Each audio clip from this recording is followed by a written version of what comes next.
नमस्कार साथियों, मैं आकाश भास्कर आपके अपने YouTube channel Eklavya coaching class में आप सबका स्वागत है। मुंशी प्रेमचंद की प्रसिद्ध कहानी ईदगाह।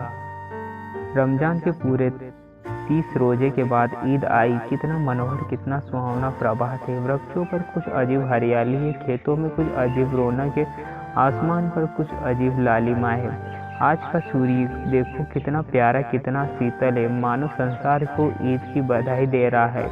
गांव की कितनी हलचल है। ईदगाह जाने की तैयारी हो रही है। किसी के कुर्ते में बटन नहीं है, पड़ोस के घर से सुई धागा लाने को दौड़ा जा रहा है। किसी के जूते कड़े हो गए हैं, उनमें तेल डालने के लिए तेली के घर भागा जाता है। जल्दी जल्दी बेलों की सानी पानी दे देते हैं। ईदगाह से लौटते लौटते दोपहर हो जाएगी। 3 कोस का पैदल रास्ता, फिर सैकड़ों आदमियों से मिलना, भेंट करना। दोपहर के पहले लौटना असंभव है। लड़के सबसे ज़्यादा प्रसन्न है। किसी ने एक रोज़ा रखा है, वह भी दोपहर तक। किसी ने तो वह भी नहीं, लेकिन ईदगाह जाने की खुशी उनके हिस्से की चीज़ है।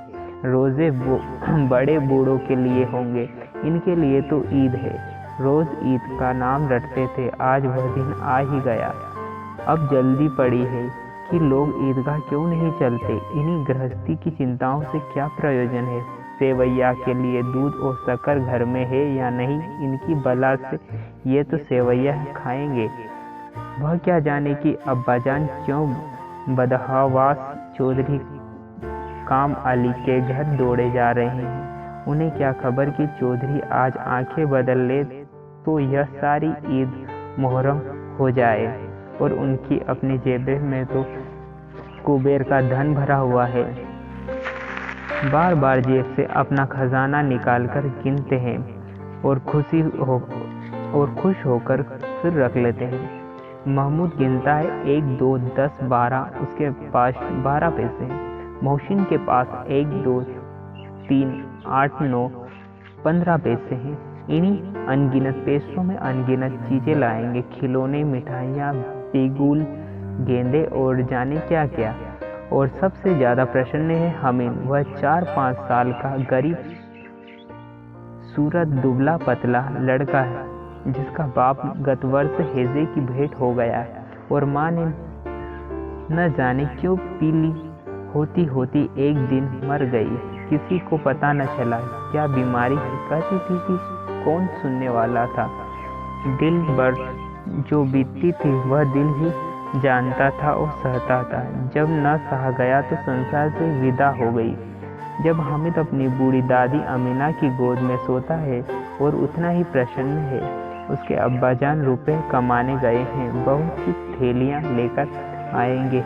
अम्मीजान अल्लाह मियाँ के घर से उसके लिए बड़ी अच्छी अच्छी चीज़ें लाने गई है, इसीलिए हामिद प्रसन्न है। आशा तो बड़ी चीज़ है, और फिर बच्चों की आशा उनकी कल्पना तो राय का पर्वत बना लेती है। हामिद के पाँव में जूते नहीं है, सिर पर एक पुरानी दुरानी टोपी जिसका गोटा काला पड़ गया है, फिर भी वह प्रसन्न है। जब उसके अब्बाजान थैलियाँ और अम्मीजान नियामतें लेकर आएंगे तो वह दिल के अरमान निकाल लेगा। तब देखेंगे महमूद, मोहसिन, नूरे और सम्मी वहाँ से उतने ही पैसे निकालेंगे। अभागनी अमीनी अपनी कोठरी में बैठी रो रही है। आज ईद का दिन है और उसके घर में दाना नहीं है। आज अबीद होता तो क्या इसी तरह ईद आती और चली जाती। इस अंधकार और निराशा वह डूबी जा रही है। किसने बुलाया था इस निगोड़ी ईद को। इस घर में उसका काम नहीं है, लेकिन हामिद, उसे किसी के मरने जीने से क्या मतलब। उसके अंदर प्रकाश है, वह बाहर आशा है। विपत्ति अपना सारा दल बदल लेकर आए हामिद की आनंद भरी चितवन उसका विध्वंस कर देगी। हामिद भीतर जाकर दादी से कहता है, तुम डरना नहीं अम्मा, मैं सबसे पहले जाऊंगा। बिल्कुल न डरना। अमीना का दिल कचोट रहा है। गांव में बच्चे अपने अपने बाप के साथ जा रहे हैं। हामिद का बाप अमीना के सिवा और कौन है। उसे कैसे अकेले मेले में जाने दे। उस भीड़ से बच्चा कहीं खो जाए तो क्या हो। नहीं, अमीना उसे यूं न जाने देगी। नन्ही सी जान 3 कोस चलेगा कैसे? पैर में छाले पड़ जाएंगे, जूते भी तो नहीं है। वह थोड़ी दूर पर उसे गोद में न ले लेती, लेकिन यहाँ सेवैया कौन पकाएगा? पैसे होते तो लौटते लौटते सब सामग्री जमा करके चटपट बना लेती। यहाँ तो घंटों चीजें जमा करते में लगेंगे, मांगे का ही तो भरोसा ठहरा। उस दिन फईमन के कपड़े सिले थे, 8 आने में मिले थे। उस उठन्नी को ईमान की तरह बचाती चली आती इसी ईद के लिए, लेकिन कल ग्वालन सिर पर सवार हो गई तो क्या करती? हामिद के लिए कुछ नहीं है तो 2 पैसे का दूध तो चाहिए है। अब तो कुल 2 आने पैसे बच रहे हैं, 3 पैसे हामिद की जेब में और 5 अमीना के बटुए में। यही तो बिसात है और ईद का त्योहार अल्लाह ही बेड़ा पार लगाए। गांव से मेला चला और बच्चों के साथ हामिद भी जा रहा था। कभी सब दौड़कर आगे निकल जाते, फिर किसी पेड़ के नीचे खड़े होकर साथ वालों का इंतजार करते। यह लोग क्यों इतने धीरे चल रहे हैं? हामिद के पैरों में तो जैसे पर लग गए हैं और वह कभी थकता ही नहीं। शहर का दामन आ गया। सड़क के दोनों ओर अमीरों के बगीचे हैं, पक्की 4 दीवारी बनी हुई है, पेड़ों में आम और लीचियां लगी हुई है। कभी कभी कोई लड़का कंकड़ उठाकर आम पर निशाना लगाता, माली अंदर से गाली देता हुआ निकलता। लड़के वहां से एक फर्लांग पर है, खूब हंस रहे हैं, माली को कैसे उल्लू बनाया है। अब बस्ती घनी होने लगी है। ईदगाह जाने वालों की टोलियां नजर आने लगी है, एक से बढ़कर एक भड़कीले वस्त्र पहने हुए, कोई इक्के तांगे पर सवार है, कोई मोटर पर, और सभी इत्र में बसे सत्र सभी के दिलों में उमंग है। ग्रामीण का वह छोटा सा अपनी विपन्नता से बेखबर संतोष और धैर्य में मगन चला जा रहा है। बच्चों के लिए नगर की सभी चीजें अनोखी थी। जिस चीज की ओर ताकते ही रह जाते और पीछे से बार बार हॉर्न की आवाज होने पर भी चेतते नहीं। हामिद तो मोटर के नीचे आते आते बचा। सहसा ईदगाह नजर आया। ऊपर इमली के घने वृक्षों की छाया है, नीचे पक्का फर्श है जिस पर जाजिम बिछा हुआ है। रोजेदारों की पंक्तियां एक के पीछे एक नजर जाने कहां तक चली गई है, पक्की जगह के नीचे तक जहां जाजिम भी नहीं है। नए आने वाले आकर पीछे की ओर कतार में खड़े हो जाते, आगे जगह नहीं है। यहाँ कोई धन और पद नहीं देखता, इस्लाम की निगाह में सब बराबर है। इन ग्रामीणों ने भी वजू किया और पिछली पंक्ति में खड़े हो गए। कितना सुंदर संचालन है, कितनी सुंदर व्यवस्था है। लाखों सिर एक साथ सजदे में झुक जाते, फिर सब के सब एक साथ खड़े हो जाते हैं, एक साथ झुकते और एक साथ घुटनों के बल बैठ जाते हैं। कई बार यह क्रिया होती जैसे कि बिजली की लाखों बत्तियां एक साथ प्रदीप्त हो रही है और एक साथ बुझ जाए, और यही क्रम चलता रहता। कितना अपूर्व दृश्य है जिसकी सामूहिक क्रियाएं विस्तार और अनंतता हृदय को श्रद्धा, गर्व और आत्मानंदन से भर देती है। मानो भ्रातृत्व का एक सूत्र इन समस्त आत्माओं को एक लड़ी में पिरोए हुए है। नमाज खत्म हो गई है, लोग आपस में गले मिल रहे हैं, तब मिठाइयाँ और खिलौनों की दुकान पर धावा होता है। हामिद खिलौनों की निंदा करता है, मिट्टी ही के तो हैं, गिरे तो चकनाचूर हो जाए, लेकिन ललचाए हुई आंखों से खिलौनों को देख रहा है और चाहता है कि जरा देर के लिए उन्हें हाथ में ले सकता है। उसके हाथ अनायान ही लपकते हैं, लेकिन लड़के इतने त्यागी नहीं होते कि विशेष सब अभी नया शौक है। हामिद ललचाता रहता जाता है। खिलौनों के बाद में मिठाइयाँ आती, किसी ने रेवड़ियाँ लिए, किसी ने गुलाब जामुन, किसी ने सोहन हलवा, और मज़े से खा रहे हैं। हामिद बिरादरी से पृथक है। अभागे के पास 3 पैसे हैं, क्यों नहीं कुछ लेकर खाता। ललचाई आंखों से सबकी ओर देखता रहता। मोहसिन कहता है, हामिद रेवड़ी ले जा, कितनी खुशबूदार है। हामिद को संदेह हुआ ये केवल क्रूर विनोद है और मोहसिन इतना उदार नहीं है, लेकिन यह जानकर भी वह उसके पास जाता है और मोहसिन दोनों से एक रेवड़ी निकालकर हामिद की ओर बढ़ाता है। हामिद हाथ फैलाता है और मोहसिन रेवड़ी अपने मुंह में रख लेता है। महमूद, नूरे और सम्मी खूब तालियां बजा कर हंसते हैं। हामिद खिसिया जाता है और ग्रामीण का वह दल इस विशेष में बालकों से कम उत्साहित नहीं है। और यह देखो हिंडोला है, एक पैसा देकर जाओ और कभी आसमान पर जाते हुए मालूम होंगे और कभी जमीन पर गिरते हुए। लकड़ी की हाथी, घोड़े, ऊंट छड़ों से लटके हुए हैं। एक पैसे देकर बैठ जाओ और 25 चक्करों का मजा लो। महमूद और मोहसिन, नूरे और सम्मी इन घोड़ों और ऊँटों पर बैठते हैं। हामिद दूर खड़ा, 3 ही पैसे तो है उसके पास, अपने कोष का 1/3। जरा सा चक्कर खाने के लिए वह नदी दे सकता है। खिलौने के बाद मिठाइयाँ आती है। किसी ने रेवड़ियाँ ली है, किसी ने गुलाब जामुन, किसी ने सोहन हलवा। मज़े से खा रहे हैं। हामिद बिरादरी से पृथक है। अभागे के पास 3 पैसे हैं, क्यों नहीं कुछ लेकर खाता। ललचाई आंखों से सबकी ओर देखता। मिठाइयों के बाद कुछ दुकानें लोहे की चीज़ों की है, कुछ गिलट और कुछ नकली गहनों की है।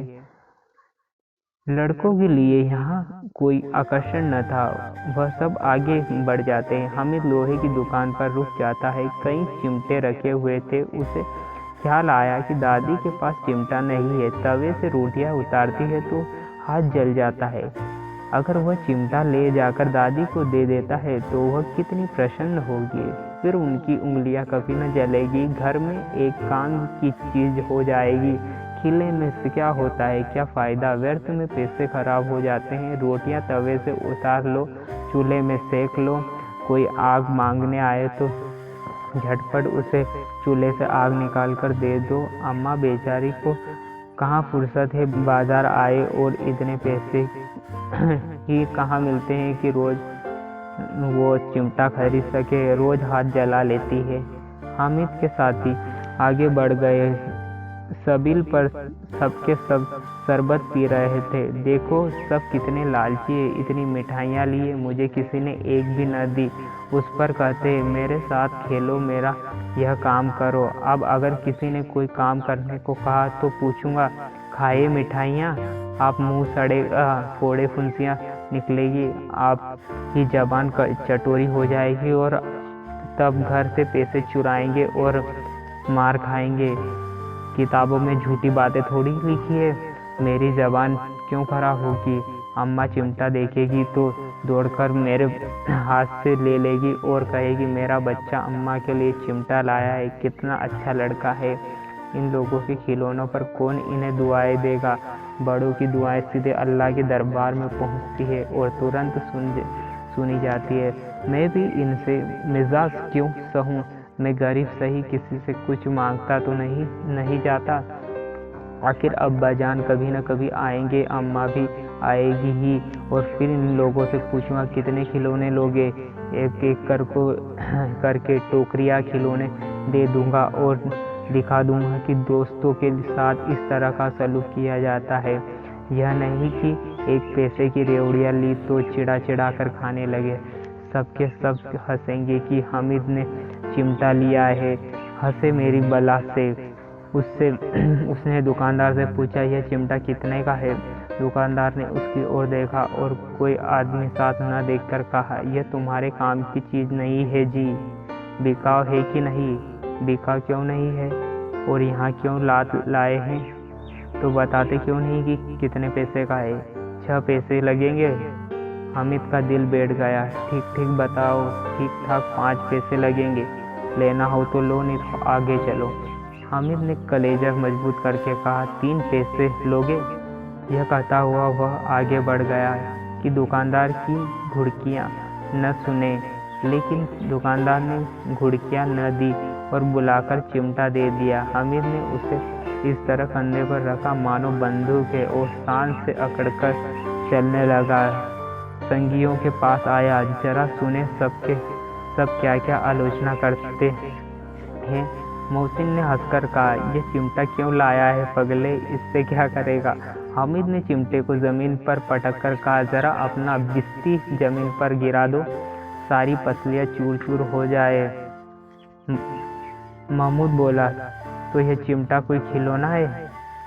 हामिद, खिलौना क्यों नहीं है, कभी कंधे पर रखा तो बंदूक हो जाए, कभी हाथ से में लिया तो फकीर की तरह लगूंगा, चाहूं तो इससे मजीरे का काम ले सकता हूं। एक चिमटा जमा दूं तो तुम लोगों के सारे खिलौनों की जान निकल जाए और तुम्हारे खिलौनों में कितनी ही जोर लगाए, मेरे चिमटे का बाल भी बांका नहीं कर सकते। मेरा बहादुर शेर है ये चिमटा।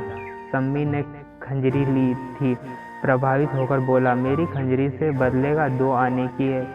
चिमटे ने सभी को मोहित कर लिया था और अब पैसे किसके पास धरे हैं। फिर मेले से दूर निकल आए। 9 कब के बज गए थे और धूप बहुत तेज हो गई थी। घर पहुंचने की जल्दी हो रही थी। बाप से जिद भी करे तो चिमटा नहीं मिल सकता। हामिद के बड़े चालाक है, इसीलिए बदमाश ने अपने पैसे बचा के रखे थे।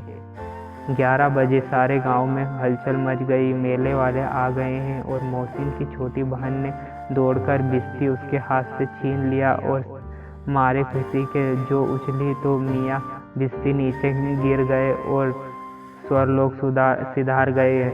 इस पर भाई बहन में मारपीट हुई। दोनों खूब रोए और उनकी अम्मा शोर सुनकर बिगड़ गई और दोनों को दो चाटे और लगा दिए।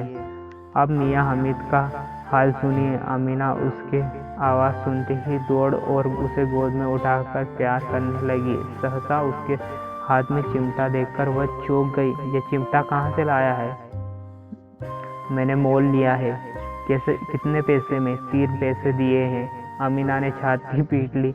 ये कैसा बेसमझ लड़का है कि दोपहर हुआ, कुछ खाया न पिया, लाया क्या ये चिमटा। सारे मेले में तुझे और कोई चीज़ न मिली और जो यह लोहे का चिमटा उठा के ले आया। हामिद ने अपराधी भाव से कहा, तुम्हारी उंगलियां तवे में जल जाती है इसलिए मैंने इसे लिया है। बुढ़िया का क्रोध तुरंत स्नेह में बदल गया और स्नेह भी वह नहीं जो प्रगल्भ होता है और अपनी सारी कसक शब्दों में बिखेर देता है। यह मुख स्नेह था और खूब ठोस रस में स्वाद से भरा हुआ। बच्चे में कितना त्याग, कितना सद्भाव और कितना विवेक है। दूसरे को खिलौने लेते हुए, मिठाइयाँ खाते हुए देखकर इसका मन कितना ललचाया होगा। इतना जब्त इससे हुआ कैसे। वहाँ भी इसे अपनी बुढ़िया दादी की याद बनी रही। अमीना का मन गदगद हो गया। और अब एक बड़ी विचित्र बात हुई। हामिद के इस चिमटे से भी विचित्र। बच्चे हामिद ने बूढ़े हामिद का पार्ट खेला था और बुढ़िया अमीना बालिका अमीना बन गई और वह रोने लगी। दामन फैलाकर हामिद की दुआएं देती जाती थी और आंसू की बड़ी बड़ी बूंदें गिराती जाती थी। और हामिद इसका रहस्य क्या समझता।